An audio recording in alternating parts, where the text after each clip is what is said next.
Mad Max Fury Road. Yes. Huh? Wasn't it? Yes, definitely. My friend Tony described this movie as relentless. I disagree. I would call it relentlessly relentless. For people who thought that the first movie's half-hour-long car chase just was like a fourth as long as it should have been. This movie has everything that someone would want or expect from an entry in the Mad Max franchise. And then some. You want S&M bondage gear? You got it. You want warlords? How about Lord Even More Humongous? Yes. You want blind mutant guitar-playing flamethrowers? Check. Yes. But at times, does it seem like too much of a good thing? I never thought it was too much of a good thing. I was expecting a constant onslaught, and that's what I got. The good thing about it is that it's real cars, real high-speed photography, practical effects, and just non-stop action. Yep. And I don't think any stuntmen died. It doesn't have as much humor as the previous ones have, and it's not as Australian.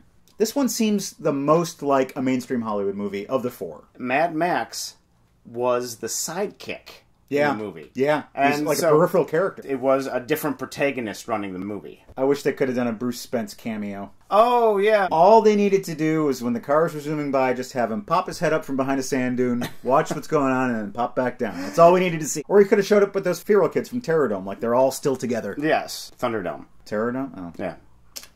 I guess I'm more of a Public Enemy fan than I am a Mad Max fan. I guess so. I've got a bunch of movies that I've never seen before. You don't know what they are. Every episode, I'm going to spring one on you. It might be good, it might be bad. We'll watch it and talk about it. Welcome to the basement. It's June, which means we're only 1 month away from Sci-Fi July. It comes sooner every single year, it seems. This year, we'll be doing 3 episodes in July, and that means 3 sci-fi movies. But for tonight, we'll be watching a movie that belongs to sci-fi's sister genre, fantasy. Ooh. Whenever anyone thinks of fantasy, they all have their own franchises that their mind naturally goes to. Tolkien, Harry Potter, Game of Thrones. For me, when I think fantasy, I think only one thing. Dungeons and Dragons. Say, there's a movie by that title. And I got really, really frightened that you were going to pull this out as soon as you brought it up. Released in the year 2000, starring Oscar winner Jeremy Irons, Thora Birch, and Marlon Wayans, this film was voted by Empire magazine as the 39th worst film of all time. First-time director Courtney Solomon, who had spent the previous 10 years raising funds to make this movie, claimed that he only intended to produce but was forced to direct by his investors, and forced to use an old version of the script, even though there was a newer and supposedly better one that had been written. His first choice of director? Francis Ford Coppola. I'm pretty certain that Coppola is everyone's first choice of a director, and then it just rolls down to you're directing it yourself. There are only 2 things I expect from this movie. They better go into a dungeon, and I better see a dragon. I believe in truth in advertising. I only expect that Jeremy Irons will play both himself and his brother, and he'll be a gynecologist both times. Speaking of Jeremy Irons, when asked why he starred in this film, he replied, "Are you kidding? I had just bought a castle. I had to pay for it somehow."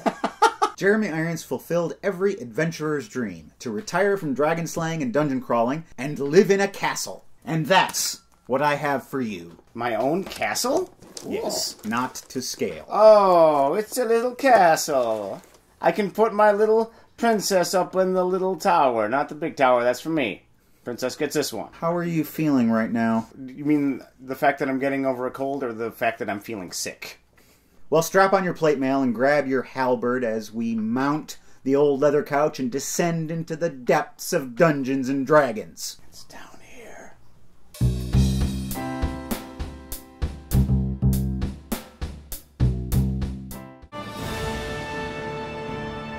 Deep down in a dungeon, there's a dragon. There's the dragon. Dungeons and Dragons. Profion, an evil mage, is casting a spell on a thing that he wants to use to try and control dragons. Where's Daenerys Targaryen?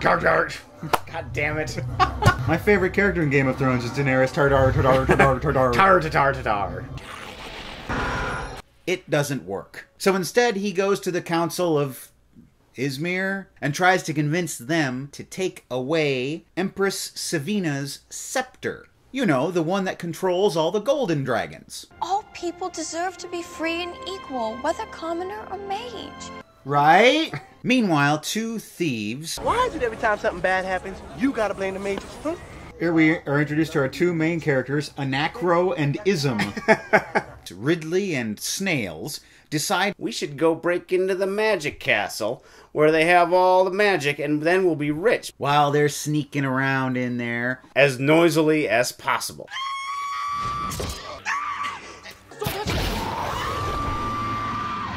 Magic, magic. They get caught by Marina, one of the students. What are you doing? She walks in on Snail and Rodney. She casts a bunch of spells. Mordenkainen's magical lasso. Damodar, who is the servant of Profion. He's going to steal the scroll that will lead him to, what is it? The Rod of Savril, which is what controls all the red dragons. Give me it and I won't kill you so hard. If you don't tell me which scroll it is, I'll have to kill you painfully. If you do tell me, I'll leave a little blue lip print on your forehead, and that'll be something, won't it? But Marina, Ridley, and Snails narrowly escape with the scroll. Back when we used to play D&D, it was all about the screaming.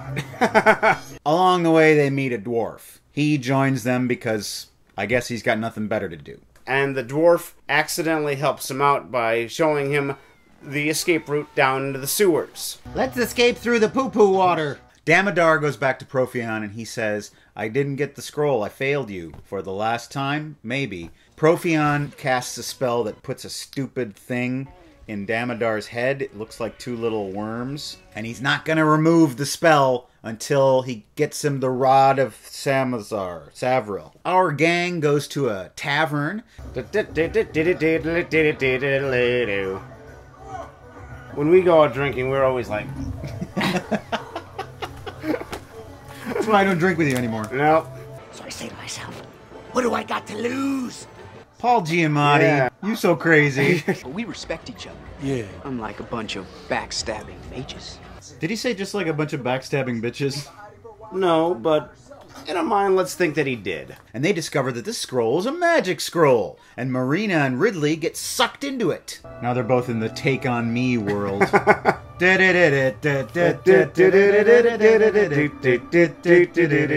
While at the tavern, Snails sees a beautiful elf, and he tries to romance her. It goes predictably well, or poorly. Are you looking for somebody in particular? Or are you just looking for somebody? Meow indeed. Damodar and his cronies show up. They want that scroll. The dwarf, who I don't think has a name, the dwarf, starts a bar fight, and they narrowly escape again. That wraith must have been defective. Or you seem pretty reliable to me. Mr. Wayans, I think this performance needs a little restraint. Might I point you to the performances of Chris Tucker? They all agree to go off on this quest to find a jewel? The Eye of the Dragon, a magical gem, and that is currently in the Thieves Guild. Your nose used to be. Get it? That man had a vagina in the middle of his forehead. I wasn't going to point that out, but I guess now that I think about it, that is my job. Antius is a bald fella who has a maze. You finish the maze, you win the prize. He's going to try to do it. Almost got him right in the Ridleys. They got a bunch of swinging things that come out of him. There's fire traps. There's a sliding wall that's going to crush him. Oh, he doesn't even have a hat to almost leave behind. Yeah. Bag of sand, possibly. And he gets the ruby. Simple as that. That doofus could do it. Why didn't you? But do you think the head of the guild is going to give up the gem that easily? No, he's a thief. There's no honor among thieves. But who should show up? But damn it all. And I'm not going to correct myself, man. Marina is taken away. Marina! They joined forces with the sexy elf, and they're going to go and rescue Marina. You know, I love the way you track. I like the way you track it. No diggity. You like to track it up. Track it up. I like the way you track it. No diggity. How old are you? Marina is thrown into a dungeon. Why were you at the Thieves Guild? What? We needed money for supplies. Apparently the baby is sleeping. I don't know what's going on here. They sneak into where she's being held. Hey, it's a beholder! Something that reminds me of the Dungeons & Dragons world in some way. They decide to split up. Ridley goes off. He saves Marina. Simple as that. You know what would have been nice? She raised up her head. Blue lips. No, I haven't been kissing Damodar. No. Snails goes off. He gets sucked down into this porridgey carpet thing. But he's saved by Damodar, who beats him up a whole lot. I like where this is going. Yep. Where's my dragon's eye? Well, there was a beholder downstairs, and usually there's something about an eye and a beholder. That could have something to do with it. I don't know. Snails is killed. Yes! Ridley is so upset at the death of his friend, he goes and fights Damodar, and he's almost killed too. Suddenly I can get behind this movie. Yeah, I will put this movie at the 45th worst movie of all time now. They take him to the magical glowing elf tree. That's the tree from, Avatar. From Avatar, the sex tree. Where the head elf, oh, that's Tom Baker, that's Doctor Who. Really? Heals Ridley. This man needs jelly babies. Because elves are magic. You must rest. I must fire my agent and my manager for getting me into this turkey. He gets cured and he gets a magic sword. No, you're wrong. No, you're wrong! Mage! Every time he says mage, I hear bitch. He also makes out with Marina. Hey! Meanwhile, back in the council chambers, for some reason they're going to war versus the Empress. So they need to go get this Rod of Savril. They go to this dungeon where it's supposedly being held, but only Ridley can enter. A force shield keeps the rest of them out. He goes into this room full of treasure.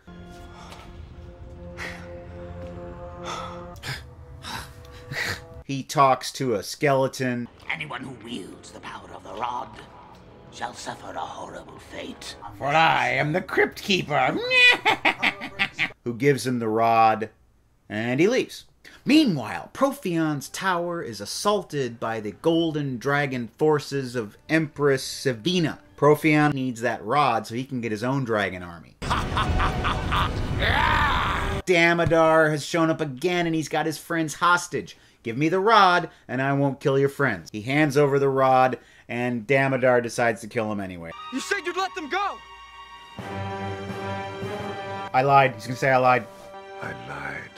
Yeah! Damodar leaves through a magical portal, but Ridley jumps through right after him. They show up at Prophion's tower where the battle is raging, but Ridley's there and he does battle with Damodar and he wins. Ridley and Prophion are squaring off. I'll invent a new destiny, especially for you.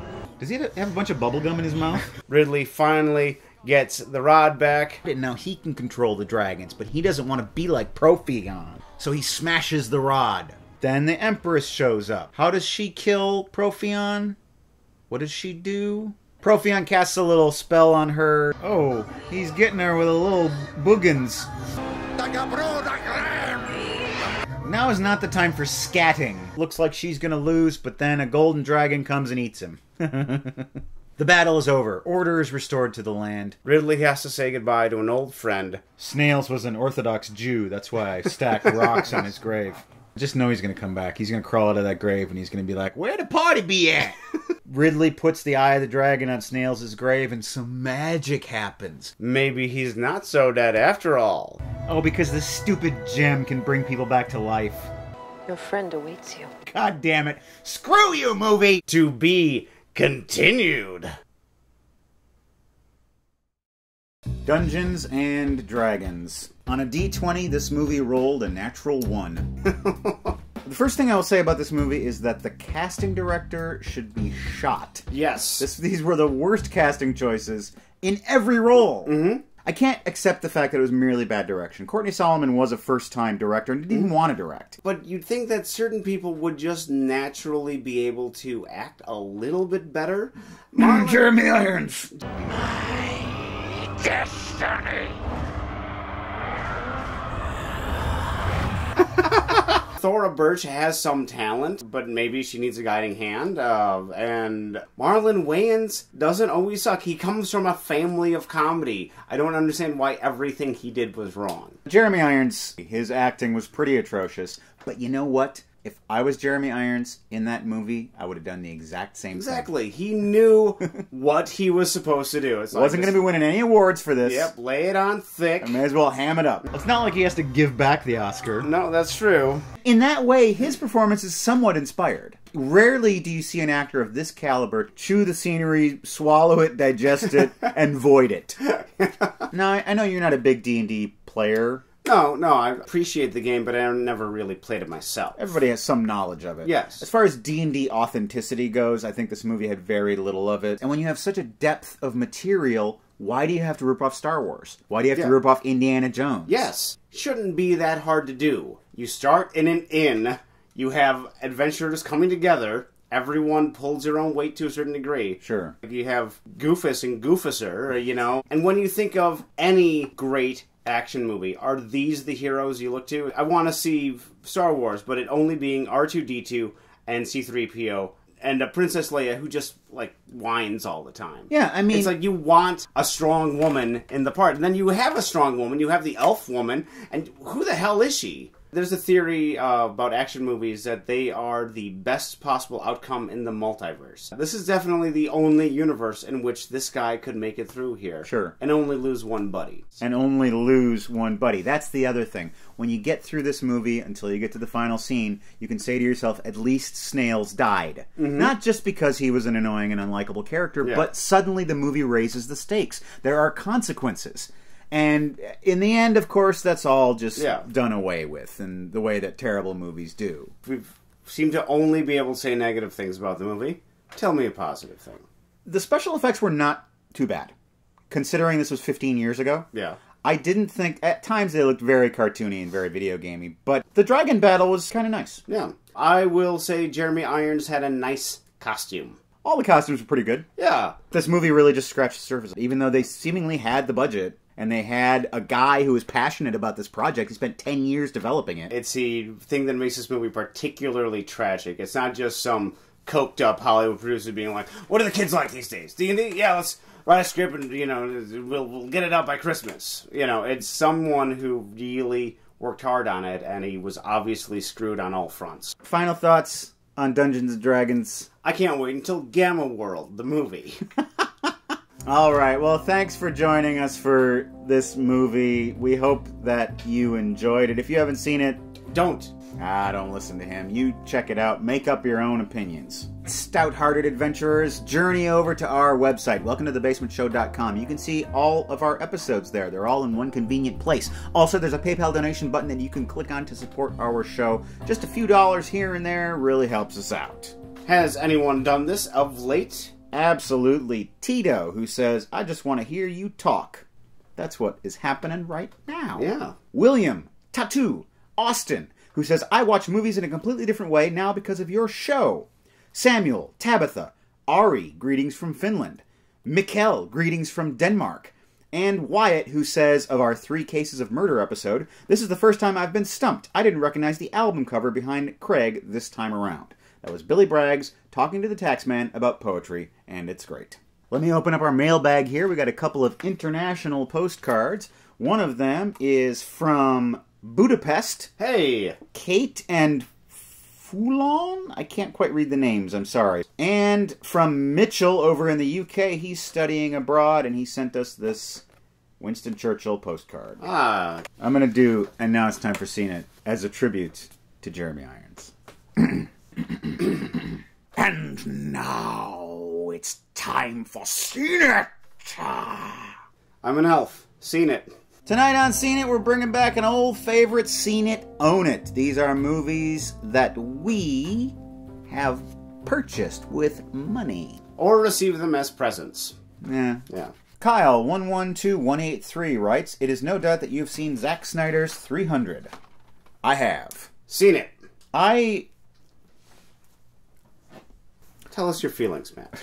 Normally a movie that is CGI heavy as this, I would think it would be something that wouldn't be appealing to me, but I think the CGI is pretty amazing. The CGI works because they're making a graphic novel into a movie, and they decide to just smother it in that style. And it really is an immersive experience. Yeah. You really feel like you're in that world. Mm-hmm. A lot has been said about kind of negative aspects of the story, saying that it's racist. Frank Miller is kind of a nutty, racist guy, but on the surface, it's a really great action movie, and it's full of thrills and great battles, unlike the movie we just watched. Yes. I really don't think anyone should base their philosophy of life off of any aspect of 300. Oh, this is what a gay person is, or this is what a foreign person is, or this is what a Greek person is. Yeah. First of all, no Greek person in the history of the world has ever been that not hairy.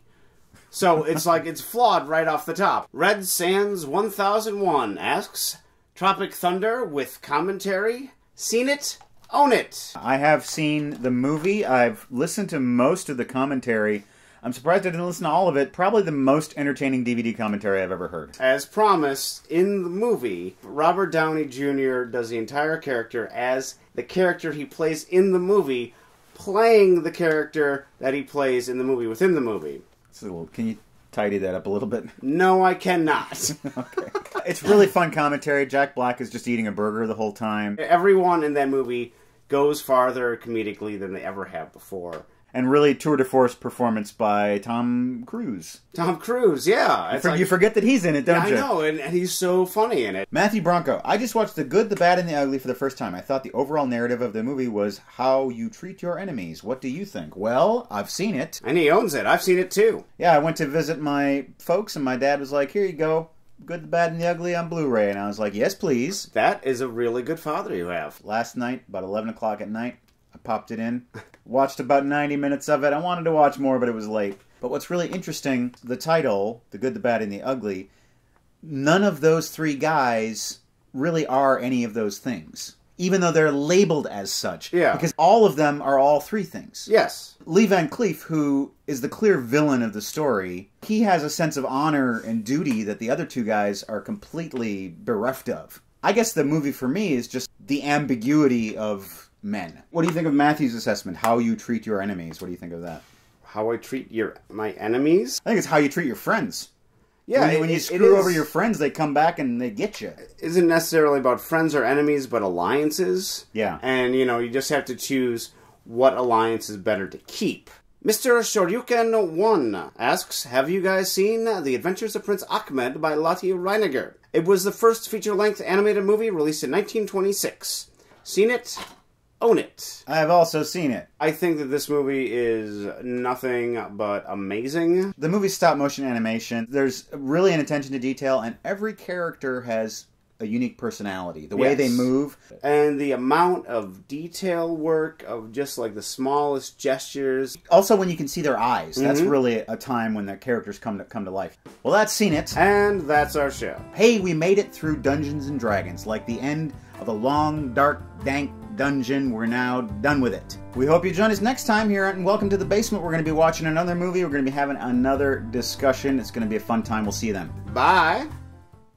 The path I propose for Izmir is the right one. Come on! Next time you say something I don't agree with on the show, I'm going to go.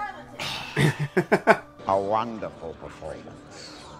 Not quite as good as her American Beauty performance, and I think she could do better in Ghost World, but not bad for the material.